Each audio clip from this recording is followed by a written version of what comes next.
25 July Caspian সাগর দিয়ে দুটো ইরানের জাহাজ যাচ্ছিল, তার উপরে হামলা চালালো ইউক্রেন। এবারে যদিও ইউক্রেন দাবি করেছে যে এই জাহাজ দুটো রাশিয়ার ছিল, সেই কারণেই ইউক্রেন হামলা চালিয়েছে, কিন্তু ইরান বলেছে যে এই দুটো কমার্শিয়াল জাহাজ তাদের ছিল। তারপরে ইউক্রেনও স্বীকার করে নিয়েছে যে তারা জেনে বুঝেই, ইরানের জাহাজ জেনেই তারা হামলাটা চালিয়েছে। এবারে এই যে ইউক্রেন বা ইরানের জাহাজের ওপর হামলাটা চালালো, এইটাই কিন্তু যেমনভাবে ইউরোপ অবাক হয়ে গেছে, ঠিক তেমনভাবে ইরানও অবাক হয়ে গেছে।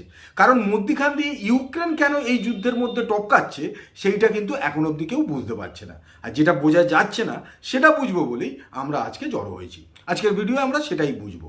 দেখুন, 24 ফেব্রুয়ারি 2022 ইউক্রেনের ওপর রাশিয়ার হামলা শুরু হলো। কেন শুরু হলো না, ইউক্রেন ন্যাটোতে যাবে দাবি করেছিল, আমেরিকা এবং ইউরোপ জেলেনস্কিকে নাচালো, এবং সেই নাচানোর পরিপ্রেক্ষিতেই জেলেনস্কি দাবি করলো যে না, ইউক্রেন ন্যাটোর অন্তর্ভুক্ত হতে চায়। রাশিয়ার এখানেই আপত্তি, কারণ তাহলে ন্যাটো ফোর্স ইউক্রেনের বর্ডারে যদি চলে আসে তাহলে রাশিয়ার সিকিউরিটি ব্রিচ হয়ে যায়। সেই কারণেই রাশিয়া হামলাটা শুরু করলো। তারপরে যুদ্ধ ক্রমাগত চলতে থাকলো, এবং এরই মধ্যে যখন এই যুদ্ধ শুরু হয়েছিল তখন কিন্তু আমেরিকার প্রেসিডেন্ট ছিলেন জো বাইডেন। ডোনাল্ড ট্রাম্প সেই সময় ঘোষণা করেছিলেন যে যদি তিনি প্রেসিডেন্ট হন, তাহলে এই যুদ্ধ 7 দিনের মধ্যে থেমে যাবে। ডোনাল্ড ট্রাম্প তিনি প্রেসিডেন্ট হলেন, তারপরে কিন্তু যুদ্ধ থামলো না। কিন্তু আমরা বেশ কিছুদিন আগে, কয়েক মাস আগে এটা দেখতে পেলাম যে পুতিনকে ডোনাল্ড ট্রাম্প রাজি করাতে পারলেন একটা আলোচনার জন্য। সেই কারণেই ডোনাল্ড ট্রাম্প এবং পুতিন তারা দুজনে মিলে আলাস্কায় মিট হলো, এবং সেই মিটিংয়ের পরিপ্রেক্ষিতে ইউক্রেন ভেবেছিল যে নিশ্চয়ই এখান থেকে একটা সমাধান সূত্র বেরিয়ে আসবে। তার বদলে ট্রাম্প কি করলেন না, ট্রাম্প এই মিটিংয়ের পর এটা ঘোষণা করলেন যে এই যে রাশিয়া এবং ইউক্রেনের মধ্যে যুদ্ধটা চলছে তার জন্য দায়ী হচ্ছে ইউক্রেন। আর সেই কারণেই তিনি জেলেনস্কিকে হোয়াইট হাউসে ডেকে পাঠালেন, এবং সেখানে তিনি ইউক্রেনকে বললেন, মানে জেলেনস্কিকে বললেন যে পুতিন যে দাবি দাবাগুলো করছে সেই দাবিগুলো মেনে নাও। এখন এইটা জেলেনস্কি কি করে মেনে নেয়? কারণ এতদিন ধরে যুদ্ধ করার পর যদি পুতিনের দাবি দাবা মেনে নিতে হয়, তাহলে মোটামুটিভাবে দেশের মানুষের কাছে জেলেনস্কি কি জবাব দেবে? তা জেলেনস্কি জোকার, ওইখানের একটা রিয়েলিটি শো ইউক্রেনের, সেখানে খুব পপুলার, যেরকমভাবে আমাদের এখানে কপিল শর্মা শো হয় সেরকমই একটা কমেডিয়ান শোয়ের খুব জনপ্রিয় একজন অ্যাঙ্কার ছিলেন। তা কমেডিয়ান শো, আপাতত তিনি কমেডিয়ানই বনে গেছেন। এই অবস্থায় ইউক্রেন এটা বুঝে গেছে, জেলেনস্কি এটা বুঝেছে যে আমেরিকা এবং ইউরোপ রাশিয়ার থেকে নিজেদের বাঁচাতে ইউক্রেনকে মুরগি বানিয়ে দিয়েছে। তার মানে আপাতত ইউক্রেন বুঝেছে যে তারা মুরগি। এইবারে আসুন ইরানের বারে। 28 ফেব্রুয়ারি 2026 আমেরিকা ইরানের ওপর হামলাটা চালালো, এবং তার পরের দিনই ডোনাল্ড ট্রাম্প এটা ঘোষণা করলেন যে তাদের যে টার্গেট, তাদের যেটা উদ্দেশ্য, সেইটা যদি 100% অ্যাচিভ হয়ে যায় তাহলে আর যুদ্ধ এগোবে না, কিন্তু যদি 100% অ্যাচিভ না হয় তাহলে কিন্তু ফুল স্কেল যুদ্ধে আমেরিকা যাবে। আমেরিকার উদ্দেশ্য কী ছিল না, আমেরিকার উদ্দেশ্য ছিল সেখানে রিজিম চেঞ্জ করা, এবং তার সাথে সাথে ইরান পরমাণু অস্ত্র বানাবার জন্য যে ইউরেনিয়াম রিজার্ভ করছিল সেইটাকে নিজেদের হস্তগত করা। দুটো কি হয়েছে না, দুটো হয়নি। তার মধ্যে যদি অনেক কিছু হয়ে গেছে, এ ওকে বোম মেরেছে, ওকে বোম মেরেছে, বা স্ট্রেট অফ হরমুজ বন্ধ হয়ে গেছে, কখনো ইরান অন্যদের ওপর কমার্শিয়াল জাহাজে বোম মেরেছে, আবার ডোনাল্ড ট্রাম্প বলেছে যে না, হরমুজ তো আমরাই দেখবো। তার মধ্যে আবার এসছে যে হরমুজ থেকে আমেরিকা বলছে আমি টাকা নেবো, ইরান বলছে আমি টাকা নেবো, এইসব হয়েছে।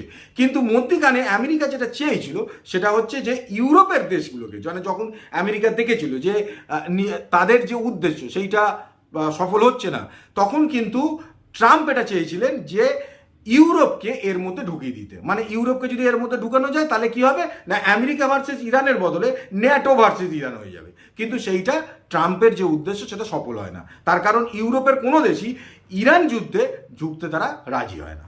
ইউরোপ যখন ঢুকতে রাজি হয় না, তখন আমেরিকা ঠিক করে যে তার যে সবচেয়ে বিশ্বস্ত বন্ধু পাকিস্তান, তাকে মধ্যস্থতা করতে দেয় যে এইবারে সব ঠিকঠাক হয়ে যাবে।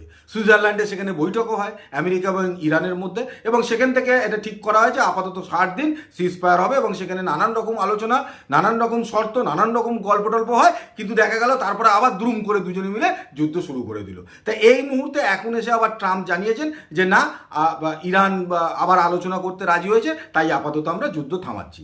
আসলে যুদ্ধ থামাতে এখন আমেরিকা বাধ্য হয়েছে। তার কারণ আমেরিকার ভেতরেই এই গল্পটা উঠে এসছে যে আমেরিকার এই মুহূর্তে মিসাইল শর্টেজ দেখা গেছে। এখন অবস্থা কি তাহলে? হঠাৎ করে তাহলে ইউক্রেন কেন এই যুদ্ধে ঢুকলো এই কারণে, যেরমভাবে ইউক্রেনকে বোকা বানিয়েছিল, ইউক্রেনকে বোকা বানিয়ে এই যুদ্ধের মধ্যে ঢুকিয়ে দিয়ে আর 4 বছর ধরে ইউক্রেন মরছে। এবারে ইউক্রেন চাইছে যে ইউরোপকেও এই যুদ্ধের মধ্যে ঢুকিয়ে দিতে, কারণ যেহেতু ইউক্রেন ইউরোপের অংশ, তাই ইউরোপের দেশ, তাই ইউক্রেন যখনই হামলা চালিয়েছে তখনই কিন্তু ইরান আগেই এটা হুমকি দিয়ে রেখেছিল যে আমেরিকা আর ইরানের এই যুদ্ধে ইউরোপ যেন নাক না গলায়, কিন্তু ইউক্রেন তো নাক গলিয়ে দিল। এইবারে ইরান কি করবে?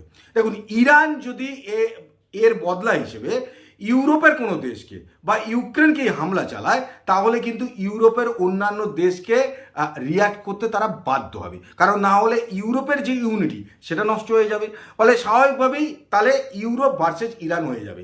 এক্ষেত্রে কিন্তু আমেরিকার যে উদ্দেশ্য, যে যুদ্ধটাকে এবার নিজেদের ঘাট থেকে অন্যের ঘাড়ে ফেলে দেওয়া, সেইটা কিন্তু সফল হবে। আর যদি ইরান এই মুহূর্তে ইউক্রেনকে আর হামলা না করে বা ইউরোপে যদি হামলা না করে, তাহলেও কিন্তু ইউক্রেনের এদিক থেকে একটা লাভ হবে এবং আমেরিকা এই মজাটা নেবে। কীরকম হবে না, আমেরিকা বা ডোনাল্ড ট্রাম্প ইউরোপকে এটা শো করাতে পারবে যে দেখো তোমরা সব ছাগলরা কেউ কিছু করতে পারলে না, এদিকে দেখো এই দেশটা, যে দেশটা 4 বছর ধরে যুদ্ধ লড়ছে, তার হিম্মত আছে যে সে ইরানকে অ্যাটাক করতে পারে, আর তোমরা মানে ফ্রান্স, জার্মানি, যে বড় বড় দেশরা রয়েছে, তারা শক্তিশালী রয়েছে, তারা পর্যন্ত সবাই মিলে এই যুদ্ধে অংশগ্রহণ করলে না, তা তোমাদের থেকে খাওয়ার আর কি আছে? সেই কারণেই তো আমি বারে বারে বলছি যে ন্যাটোর আর কোনো দরকারই নেই, কারণ ন্যাটো চালাতে গিয়ে আমেরিকার যে খরচা হয় সেই খরচাটার আর কোনো মানেই দাঁড়ায় না। ফলে আসলে আমেরিকা এতদিন ধরে যেটা চেষ্টা করছিল যে নিজের যুদ্ধ অন্যের ঘাড়ে চাপিয়ে দেওয়া, যেটা আমেরিকা সবসময় করে থাকে, যে নিজেরা লাগিয়ে দেয় তারপরে অন্যদেরকে ভিড়িয়ে দেয়, তারপরে আমেরিকাই আবার আসে যে তাদের মধ্যে শান্তি স্থাপন করতে, সেই খেলাটা আমেরিকা আবার শুরু করেছে ইউক্রেনকে দিয়ে, যে যাতে ইউরোপ ভার্সেস ইরান হয়ে যায় এবং আমেরিকা আবার মধ্যিখানে ঢুকে তাদের মধ্যে শান্তি স্থাপন করে, এবং এই শান্তি স্থাপনের পর ডোনাল্ড ট্রাম্প আবার হয়তো নোবেল শান্তি পুরস্কারটা চেয়েও বসতে পারে। আমরা কিন্তু সেই দিকেই নজর রাখবো যে এই যুদ্ধে আগামী দিনে আর কি এগোতে থাকে।